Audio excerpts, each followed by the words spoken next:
Bueno, en primer lugar, muchísimas gracias por estar aquí hoy en esta sala. Muchas gracias a la organización y en especial a Román por haberme invitado a participar en esta edición del Congreso, que para mí es todo un orgullo poder acompañaros. En esta ocasión sí tiene sentido que yo pueda estar en un evento como este. En otras ocasiones era un poco raro que pudiera encajar en alguna de las sesiones, pero en esta ocasión sí que hay un motivo. El motivo obviamente no es este, porque me representa, pero es lo que precisamente me hacía no encajar demasiado en este tipo de congresos. Sin embargo, este es mi currículum breve. Le he pedido a la presentadora que me dejara exponerlo, simplemente una slide, para explicar que desde octubre del año pasado soy la presidenta de la Asociación de Internautas. Este es un poco mi recorrido profesional, siempre relacionado con el mundo de la tecnología, desde el derecho, desde la ley. Pero no solo desde la ley, sino también desde el punto de vista del activismo de sociedad civil. He estado en asociaciones desde el año 2004, entré en la Asociación de Internautas en 2006 y el año pasado pasé a ocupar el cargo de presidenta de la Asociación de Internautas. Como veis, mi formación es jurídica, pero siempre directamente relacionado con la tecnología. Y es así desde el año 2001 que yo hice el máster de Derecho Informático, entonces se llamaba así. Claro, cuando yo le dije a Román que qué podía hacer yo en un congreso como este, pues le planteé esta posibilidad. Dije, fenomenal, es mi oportunidad. Además sabe Román que me encanta este tema y a él también. Pero hablándolo con mi amigo David Meléndez, Tyson Texas, para los que le conocéis de Twitter, me dijo que igual no era muy buena idea. Y dije yo, pues no sé por qué, no lo entiendo. El tema de la tecnología y las mujeres está muy de moda. Estamos todo el día peleando y perreando en Internet con esto, en Twitter. Y claro, digo, pues si me vais a invitar tendré que sacar algo. Y encima, si vengo a hablar de internautas, podré decir internautos o no hará falta. Bueno, el caso es que por una parte no me dejaban y por otra no me apetecía. No es mi tema, no me importa en absoluto. Y aunque tengo mi propia opinión, desde luego, dar guerra con este asunto no es mi misión ni mi sentido de la vida. Estamos aquí para hablar de internautas, de la Asociación de Internautas. Se trata de hacer una especie de histórico monográfico sobre la Asociación de Internautas. ¿Qué sentido tiene y para qué ha servido durante los más de 20 años que lleva en activo? La Asociación de Internautas empieza con este objetivo. No sé si los que estáis aquí habéis oído hablar de lo que es la tarifa plana, yo creo que sí, por las caras que voy viendo. La tarifa plana fue una batalla tremenda, tremenda, de muchos años, que no había manera de poder conectarse a Internet con una calidad mínima y a un precio normal. Estábamos a años luz, ya no digo de Estados Unidos, de Europa, en cuanto a las tarifas. Entonces, hubo gente muy cabreada con este asunto en el 98 que decían que por qué no podían tener una Internet de calidad. Y empezaron a movilizarse. No era solo la Asociación de Internautas. De hecho, la Asociación de Internautas surge a raíz de esta plataforma de personas y entidades preocupadas por la conexión a Internet. Estos fueron los primeros pasos para conseguir la tarifa plana. 98, 97, huelga de teléfonos caídos. Imaginaros, esto suena al prehistórico. 98, otra huelga de teléfonos caídos. Hubo creo que 3 huelgas en concreto por este asunto y en octubre de ese mismo año, del 98, se fundó la Asociación de Internautas, ya como entidad con personalidad jurídica. Una de las primeras apariciones o actuaciones de relevancia de la Asociación de Internautas fue ante la Comisión de Redes Informáticas del Senado. Sí, en aquel momento había una comisión de redes informáticas en el Senado y era esto lo que se le proponía. Ahí tenéis en la pantalla a Víctor Domingo, el anterior presidente, el motor de la Asociación de Internautas durante todo este tiempo, la persona que ha impulsado no solo grandes campañas, que veremos a continuación, sino también el trabajo de cada día de todos los que participamos en la asociación como algo además altruista, porque hemos participado en todas las acciones que os voy a presentar de forma altruista. No era un negocio, es una asociación. La tarifa plana, imaginaros, 24 horas por 3.000 pesetas, eso son 25 euros. Es que nos parece hasta de broma. Yo, releyendo, tenemos el histórico además publicado en la página web, puedes ir mes a mes las noticias, viendo las noticias que publicábamos entonces, desde el 98 hasta hoy, cada mes qué noticias se publicaban en la página web. Y de verdad que leerlas, sobre todo de los 4 o 5 primeros años, es súper gracioso. Parece que estoy hablando de la época de mis abuelos. Y no, es que no es la época ni siquiera de mis padres, es que es nuestra época. Es que es lo curioso. Bueno, si hay millennials por aquí, igual están un poco despistados, pero que sepáis que esto existía y que costó muchísimo trabajo conseguir una Internet de calidad. Fueron muchas las batallas. Pero también había más cuestiones en la mesa. Estoy hablando del año 98, el año 99. Fijaos, 25.000 ordenadores en 3 días infectados. Melissa. La Unión Europea prepara una norma técnica para pinchar teléfonos, la interceptación legal de las comunicaciones, que luego nos dio tanta guerra en España. Internautas podrán rechazar el correo electrónico no solicitado. Estoy hablando del año 99, ya se estaba empezando a hablar del spam. El spam llegaba a bloquear el correo electrónico de la gente y eso es lo que llevó a nuestra ley de comercio electrónico actual, esa batalla. Se admitió a trámite y ya empezábamos también en esa época con nuestras demandas, porque no es solo pelear o dar guerra a través de las redes o en la calle con huelgas, sino que también metíamos demandas en los juzgados. Luego veremos algunas de las más polémicas, algunas de las más satisfactorias y algunas bastante puñeteras. Nuestro presidente insta al Gobierno a facilitar el uso de Internet para el comercio electrónico. Fijaros qué frase a día de hoy. ¿Os imagináis esto en una campaña, en una pancarta? Pues así era en el año 99. La penetración de Internet es del 5%, menos de la mitad que la Unión Europea. Ayer se aprobó el acceso gratuito al boletín oficial del Estado en Internet. El mundo le va a dedicar una página entera a Internet, fijaros, madre mía. En el 99 esta noticia era tal cual. Los madrileños éramos los que más accedíamos a las redes. Un 26,8% de los compradores utiliza el comercio electrónico. Bueno, hoy sería el 98% de los compradores ya utiliza el comercio electrónico en alguna de sus facetas. La Comunidad de Madrid, el 24% de los internautas de toda España estaba aquí concentrado. El resto, también hay que entender que en aquella época esto del acceso a Internet rural era algo absolutamente impensable. De hecho, yo me encontré noticias que hablaban de las empresas cada vez utilizan más Internet y menos los móviles. También era muy chocante. Internet de verdad para todos. Se pedía en el año 99. Solo un 18% de los hogares tiene ordenador. En realidad es que no hace tanto de esto. Hace una era, porque hablamos de tecnología, pero es que no hace tanto tiempo de esto. De hecho, había otra noticia que decía que en ese momento, a principios del año 2000, 2001, 2002, el 55% de los profesores de secundaria no habían encendido un ordenador en su vida, no sabían utilizarlos. El ADSL gratis arranca en Estados Unidos. Esto en el año 2000. Aquí todavía lo de la tarifa plana hasta el 2003, 2004 no fue algo eficiente y real.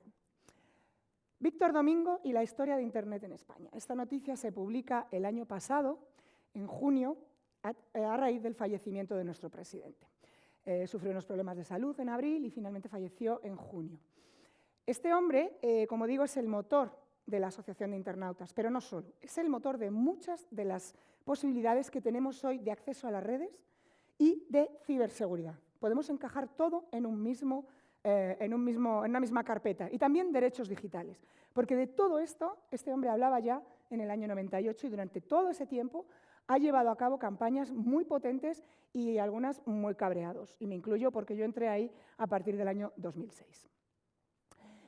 Por ejemplo, el término internauta. Empezaba haciendo la coña del internauta y la internauta y el no sé qué. Bueno, yo hablo en género neutro porque no sé hablar de otra manera. Y el diccionario de la Real Academia ni siquiera incluía el término internauta. Nosotros ya teníamos el dominio comprado y se utilizaba como pues, algo bastante habitual. Sin embargo, no fue hasta 2015 que se incluyó en el diccionario online. Entramos en la RAE y ya por fin, decíamos, ahora ya por fin existimos los internautas. Estaba hablando de cuestiones del año 2000, del año 99, pero es que esto es de 2015. Que hasta 2015 no estuviera en la RAE también tiene narices la situación. Como digo, lo asimilaban a internauta, aparece en la RAE y además se habla de cibernauta. Yo ahora ya hace que no oigo la palabra cibernauta ni me acuerdo. Pero no solo hemos peleado por ese término, también por este. La RAE criminaliza a los hackers.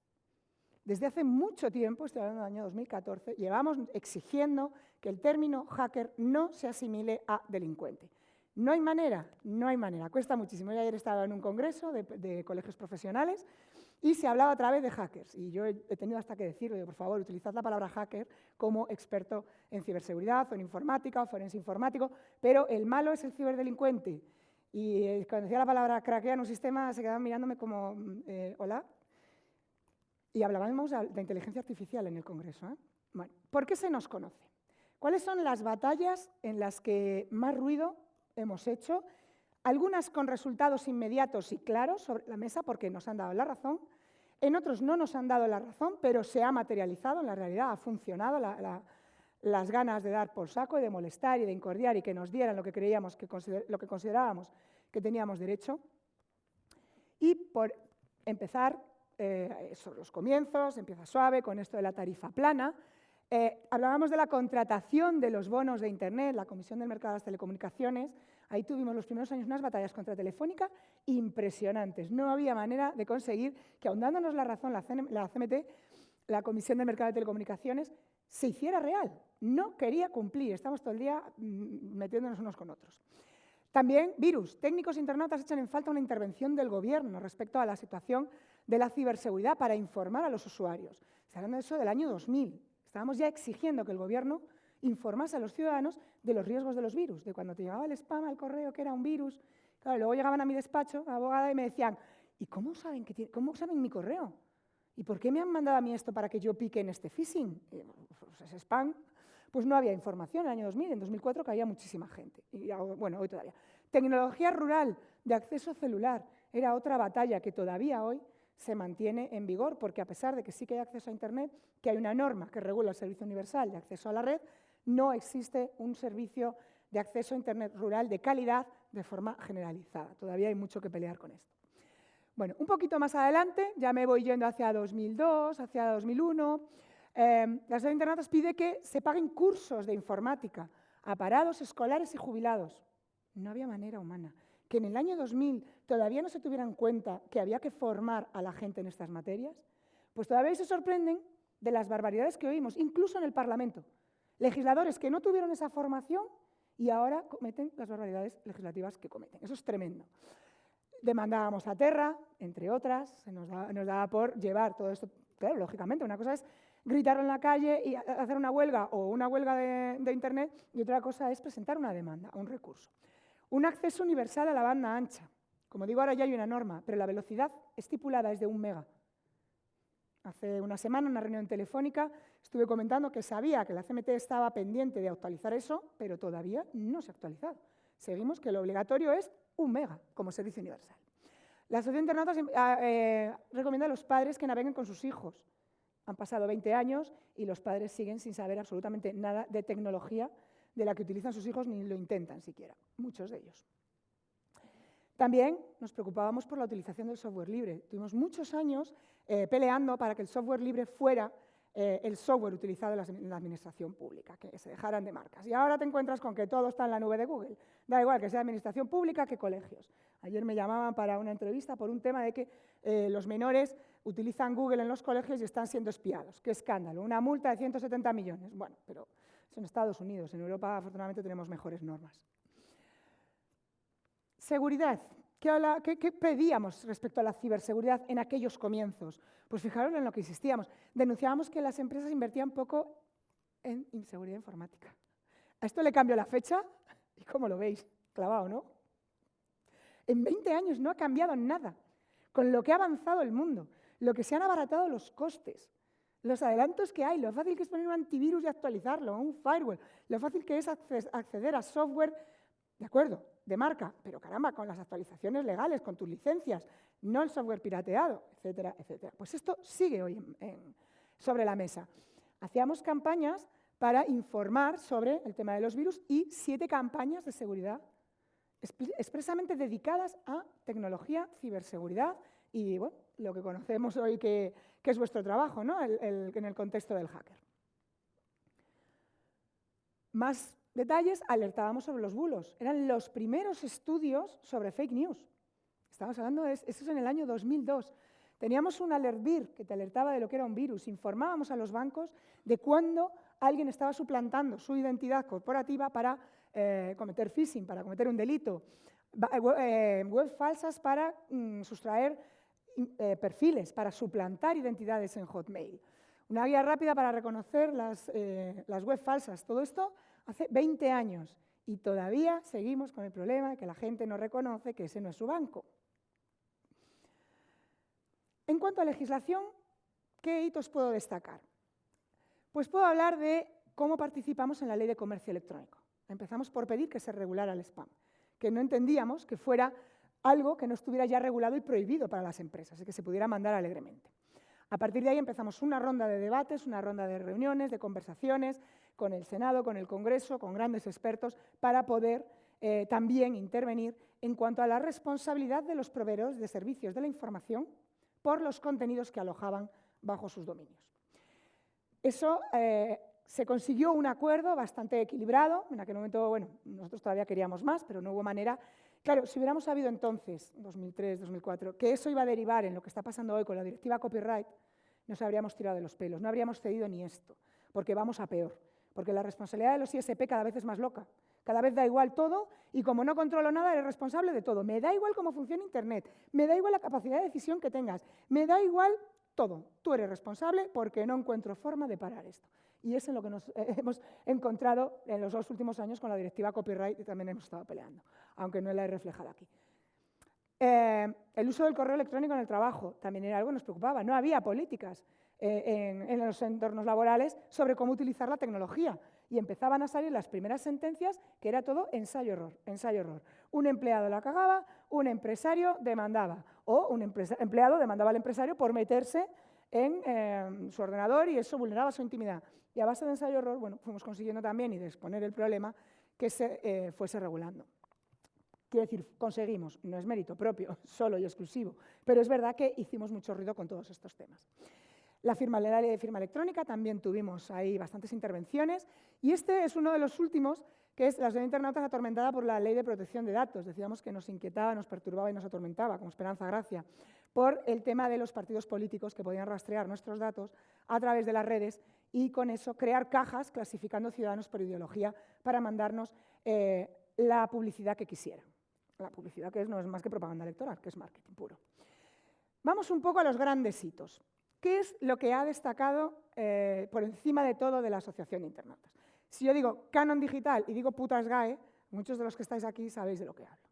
Canon Digital no puedo decir que fuera un éxito propio, único y exclusivo, porque fuimos muchísimos los que nos oponíamos en ese momento a que se grabaran los dispositivos tecnológicos con una tasa para las sociedades gestoras de derechos de autor. No entendíamos que se nos culpara de piratear por todo.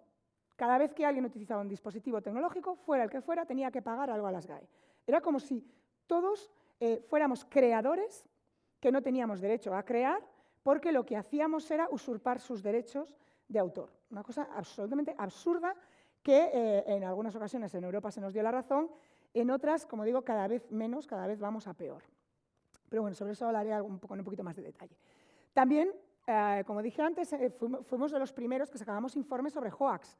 Ahora el hoax, que es el bulo, lo conocemos como fake news, que tampoco es correcto, porque el término que utiliza la Comisión Europea es desinformación. Fake news no es un término correcto porque si es una noticia falsa es que no es noticia. Por lo tanto, contra lo que queremos luchar es contra la información, esas noticias que falsean la realidad para manipular, que tienen un objetivo claramente manipulador. Si seguimos repasando, vemos ahí, he destacado el 902, un poco ahí punteado alrededor, porque fue algo que no conseguimos. Peleamos mucho para que los servicios de atención al cliente de las operadoras no fueran a través de un 902. Pusimos una demanda contra esta situación. La Audiencia Nacional nos dijo que, oiga, mire, es que no le están cobrando por el servicio de atención al cliente, le cobran por acceder a él. Imaginaos la cara de idiotas que se nos quedó cuando vimos esa sentencia. Pero bueno, afortunadamente esto sí que luego tuvo su fiel reflejo en la realidad, que los 902 empezaron a desaparecer. O empezaron a aparecer páginas de no más 902, que nos daban 91 para poder llamar a un precio razonable. Con lo cual, lo doy como batalla ganada de alguna manera porque sí que dimos mucho por saco. El slamming, no sé si recordáis esos momentos en los que de repente tú estabas con una operadora y cuando ibas a llamar se había cortado y de repente estabas con otra, te llegaban facturas de otra operadora y tú no habías hecho ningún cambio. Te hacían portabilidades sin preguntar. Era una cosa absolutamente impresionante. Gente que llegaba al despacho, nos escribía a la asociación que cómo era posible que ya no estuviera con su compañía y estuviera con otra. Se pasaban los datos unas a otras con una alegría alucinante. Era tremendo. Pero no era que se los pasaran, era que los cogían unas de otras para quitarse clientes. Esto era el slamming y también luchamos mucho contra ello. El Tribunal Supremo avala SITEL y lo considera preferible a los anteriores. SITEL es el sistema de interceptación legal de las telecomunicaciones que utilizan las autoridades policiales para pinchar los teléfonos. Hacía referencia antes. Nosotros impugnamos la norma que lo regulaba. Primero, porque estaba en una norma que no tenía la calidad suficiente. Esto es una cuestión de técnica jurídica. Los derechos fundamentales, los límites a los derechos fundamentales, como son la intimidad o el secreto de las comunicaciones, se tienen que regular en leyes orgánicas. Tienen un procedimiento especial en el Parlamento. Lo habían regulado en un reglamento, que es una norma del Ejecutivo, del Poder Ejecutivo. O sea, el Gobierno hace zasca, zasca, te planta un reglamento y se queda más ancho que largo. Y ahí estaban metiendo todo el funcionamiento de SITEL.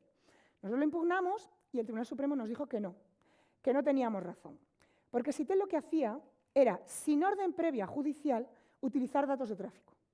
Y que los datos de tráfico, al ser para investigaciones de tipo penal, terrorista, bandas de delincuencia organizada y demás, no estaba protegido por la Ley de Protección de Datos.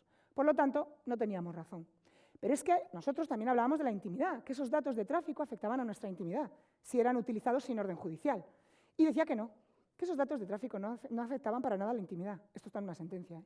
Hay un voto particular excepcional, que además, gracias a Dios, luego la doctrina jurisprudencial ha ido cambiando y ya desde Europa se entiende que los datos de tráfico, por supuesto, que la recolección de datos de tráfico y el tratamiento de esos datos pueden afectar a nuestra intimidad. Se sabe a qué hora llamo, cuándo llamo, quién me llama, cuánto tiempo estoy, desde dónde, todo eso recogido, clasificado, un análisis de datos puede dar un perfil muy bonito de cada uno de nosotros. Pero en ese momento, y estoy hablando del año 2009, el Tribunal Supremo se lo pasó por el arco del triunfo.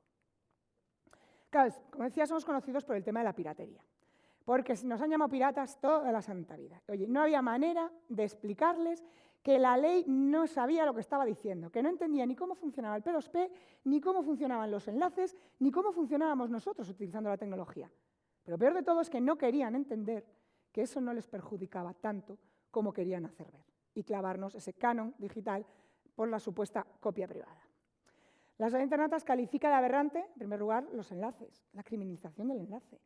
En una directiva del año 2002 está establecido que Internet es 24/7, subida, bajada, bueno, con otras palabras, subida, bajada de contenidos, que no se puede establecer por norma la vigilancia masiva, 24 horas, 7 días a la semana, de un proveedor de servicios sobre los contenidos que aloja. Eso se hacía porque se entendía cómo funcionaba esa dinámica. ¿Me queréis decir de esto que ha cambiado hoy en día en cuanto a tecnología y funcionamiento de redes? Nada. Ah, pero es que ahora la directiva copyright entiende que sí. Que eso ya no vale porque todo ha cambiado mucho, hay que avanzar, hay que actualizar las normas. Oiga, pero dígame por qué, si esto no ha cambiado. Bueno, pues ahora les parece que sí, que hay que controlar. Claro, explicarles que yo puedo poner 7 enlaces en mi página web y que mañana esos enlaces, el contenido que hay detrás puede estar manipulado y yo no me he enterado.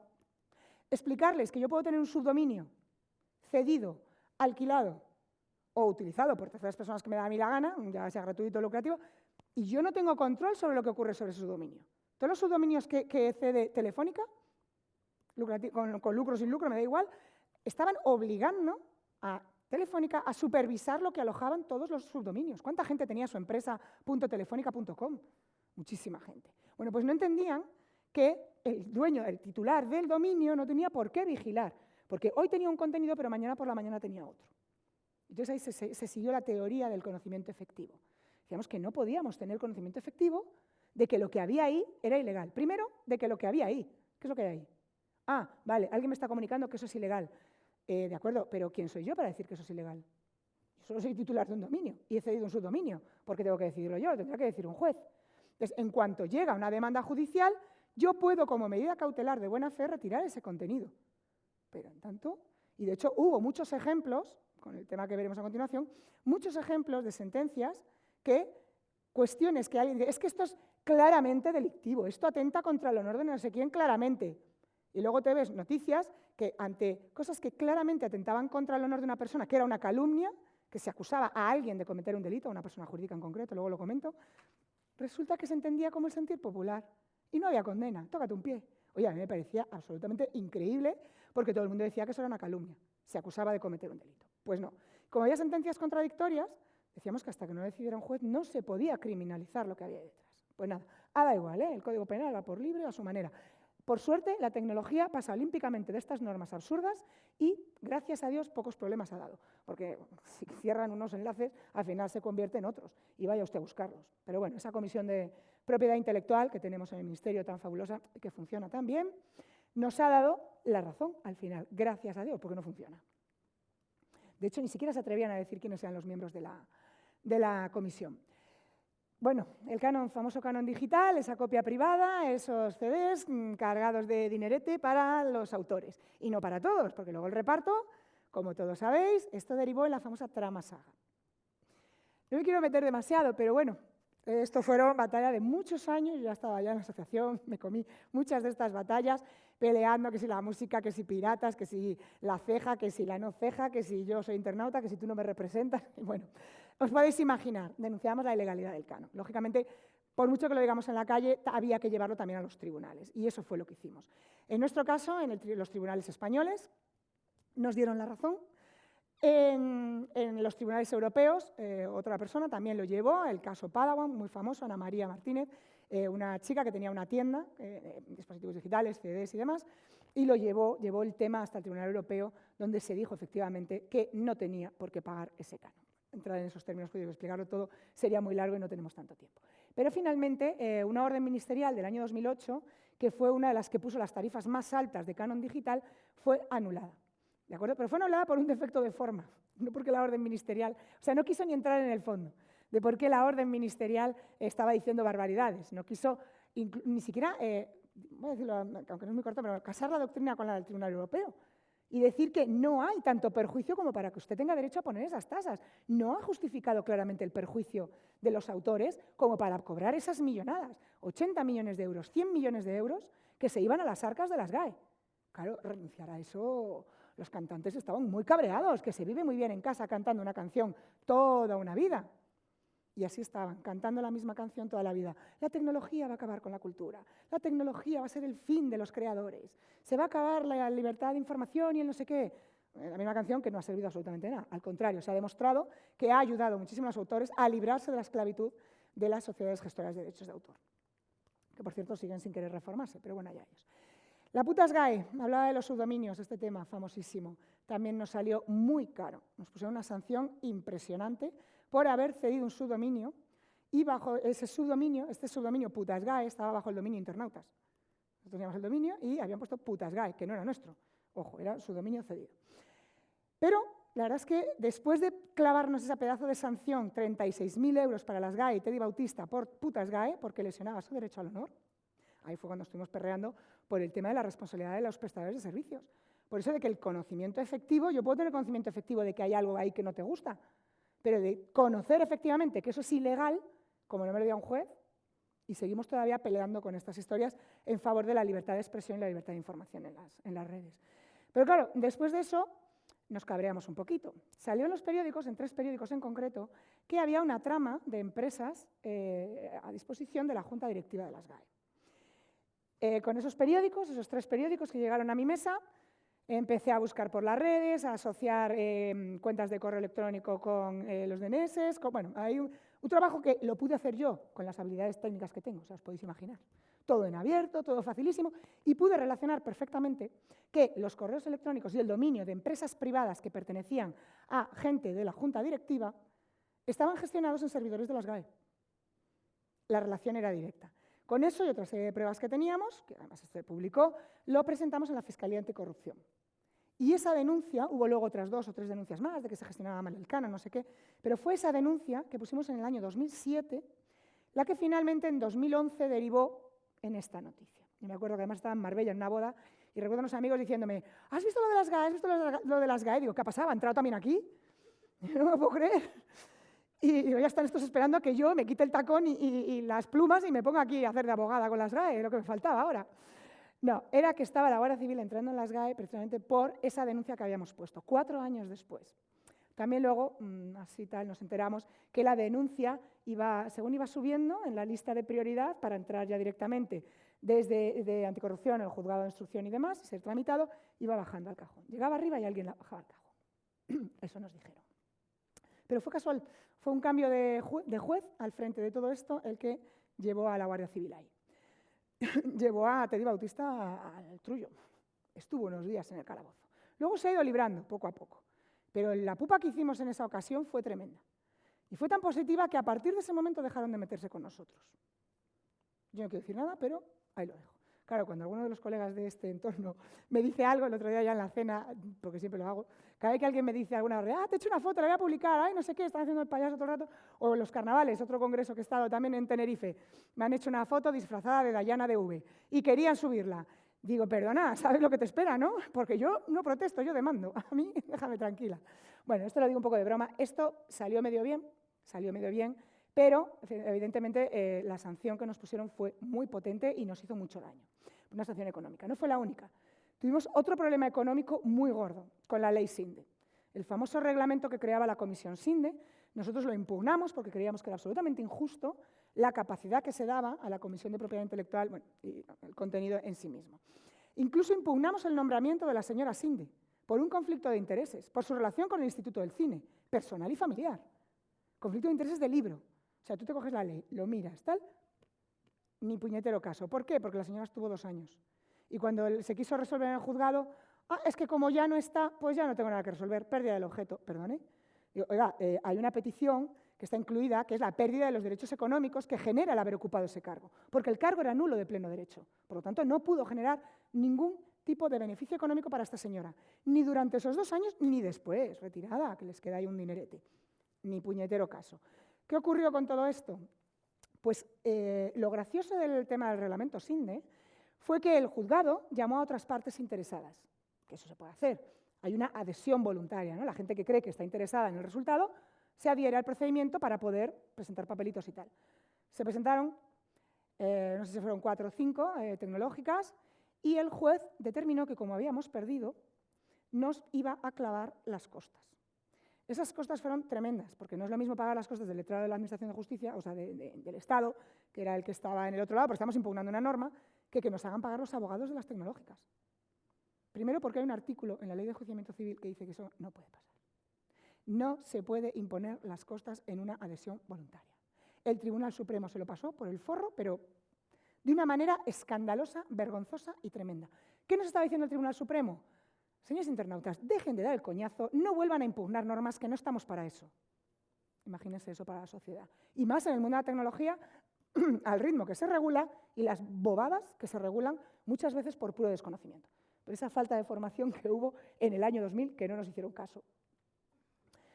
El Tribunal Constitucional, este es uno de los éxitos, de los últimos éxitos, nos ha dado la razón, no solo a nosotros, fue una plataforma dirigida por amigo y compañero Borja Suara, para interponer un recurso de inconstitucionalidad, por eso que decía que los partidos políticos podían vigilarnos por las redes. El Tribunal Constitucional, en tiempo récord, nos dio la razón y esto llevó incluso a un premio de la Agencia de Protección de Datos, el premio Buenas Prácticas, a las personas que habíamos participado. Entre ellas pues, estábamos nosotros, la Asociación de Internautas, Víctor Domingo como presidente y yo como abogada asesora en ese aspecto. Otra batallita que no ha funcionado, que es una pena, es el decretazo digital. Todos habéis oído hablar también de este decreto digital que permite al Gobierno interceptar las redes en caso de un problema de seguridad pública. Hasta este momento era ante un problema de seguridad nacional o de interés público, pero no por una mera revuelta de seguridad pública, seguridad ciudadana en la calle, sino que tenía que haber alguna situación más grave. Pero el Defensor del Pueblo en esta ocasión nos ha dicho que no considera que deba anularse este decretazo, que en realidad se creó, para decirle a Cataluña, oye, toda la información de los ciudadanos catalanes que te estás llevando a los servidores en el paraíso digital ni se te ocurra, tiene que estar en España. ¿Qué digo yo? Si tenemos reglamento de protección de datos y no permite que esos datos estén en otros países que no cumplen nuestras normas, ¿para qué hace falta este decretazo? Y además en el propio decretazo, te dice al principio, en la exposición de motivos, dada la situación de los últimos acontecimientos que se están dando en el territorio nacional, se hace urgentísimo aprobar esta norma, pero no dice qué tipo de circunstancias, no dice si esta norma tiene carácter temporal, transitorio o tiene un final, o no dice nada. Entonces, tenía grandes tintes de inconstitucionalidad. Sin embargo, nos ha dicho que no. Ahora bien, ha sido muy cuco. El Defensor del Pueblo ha dicho, venga, paso olímpicamente de meterlo en el Constitucional, pero voy a decirle al Gobierno que esto hay que arreglarlo, que se han pasado de frenada. Y eso es todo lo que hemos conseguido de momento. También es verdad que yo imaginaba que antes de que el Tribunal Constitucional resolviese algo así, el Gobierno iba a intentar cambiarlo. Ahora ya no las tengo todas conmigo. La verdad que es algo bastante complicado. Y por todo eso, solamente puedo dar las gracias a Víctor Domingo por haber sido el motor de la Asociación de Internautas. Yo, desde el momento que he ocupado el cargo, lógicamente yo no me dedico 100% a la asociación, yo tengo mi trabajo, soy profesora, hago bolos como Paquirrín, tengo también clientes en mi despacho, de todo un poco, y aparte me estoy formando, estoy estudiando un segundo doctorado, por lo tanto, mucho tiempo disponible pues cuesta encontrarlo. Así que estamos en un periodo de readaptación. Bienvenidas sean propuestas de batallas, las estudiaremos, las sacaremos adelante. Estamos trabajando en acuerdos de colaboración con INCIBE, con la Agencia de Protección de Datos, con un gestor de reclamaciones para que ayude a nuestros socios. Bueno, en definitiva, vamos a intentar mejorar, continuar la labor de Víctor, por supuesto, a otro ritmo de momento y dejando el listón tan alto como nos lo puso él. Así que, bueno, gracias por todo. Si tenéis alguna pregunta.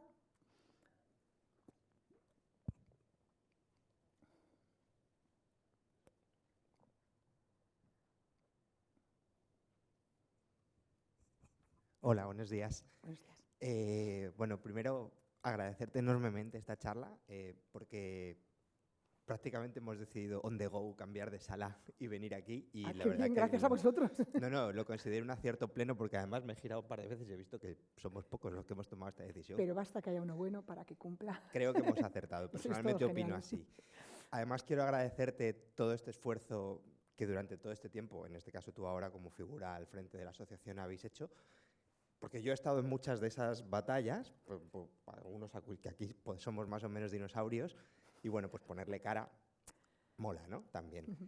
Y quería preguntarte cómo podemos arrimar el hombro con la asociación, además aportando nuestro, creo que, importante granito de arena con el bagaje tecnológico que casi todos podemos tener aquí. Y ir un poco por ahí, porque creo que quedan muchas batallas por librar. La neutralidad en la red me parece una barra basada que hay que intentar erradicar. Que y menos no va a mal ser que se ha fácil.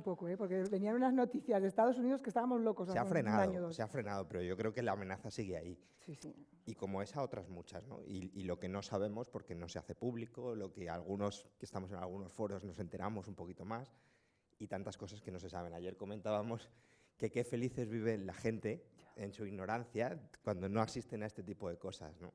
Y yo por la noche le contaba a mi mujer y flipaba. Y dice, ¿pero de verdad habláis de estas cosas? Sí, es que tiene repercusión real en la vida real de las personas y no lo sabéis. Entonces, ¿cómo podemos arrimar el hombro? Nosotros tenemos un correo electrónico que es asociacion@internautas.org, donde recibimos todo tipo de correos, de sugerencias, a veces preguntas, incluso personales, que solo hemos dejado un poquito de lado de momento, aunque pretendo reactivarlo antes del verano.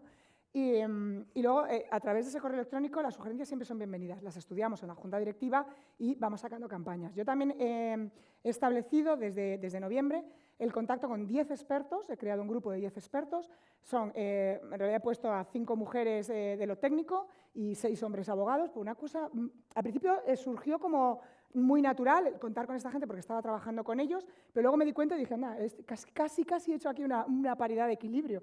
Y además como hasta contrarrestada, pero aunque tengo yo esos 10 como referencia, estoy contando con muchísima gente que puede incluso preparar, oye, sale una noticia, me interesa, podríais publicar mi opinión sobre este tema, y entonces lo que hacemos es publicar, la Asociación de Internautas opina esto, y a continuación la opinión del experto. Eso lo tenemos abierto, lo queremos también hacer un poco más extensible a la gente para que todo el mundo pueda, en un momento dado, siempre por supuesto con un criterio sensato. Sí. Fíjate la cantidad de batallas y perreo que llevamos adelante. O sea, en el peor de los tonos, en el mejor de los tonos, templando gaitas sin templarlas. Lógicamente ahora no queremos entrar en grandes batallas, primero porque económicamente nos han arreado por todos los lados, hemos aprendido la lección, y segundo porque creemos que se puede hacer lo mismo, que ya Internet no es lo que era y queremos llevarlo con otro tono, pero vamos a seguir haciéndolo. Así que cualquier sugerencia, bienvenida sea.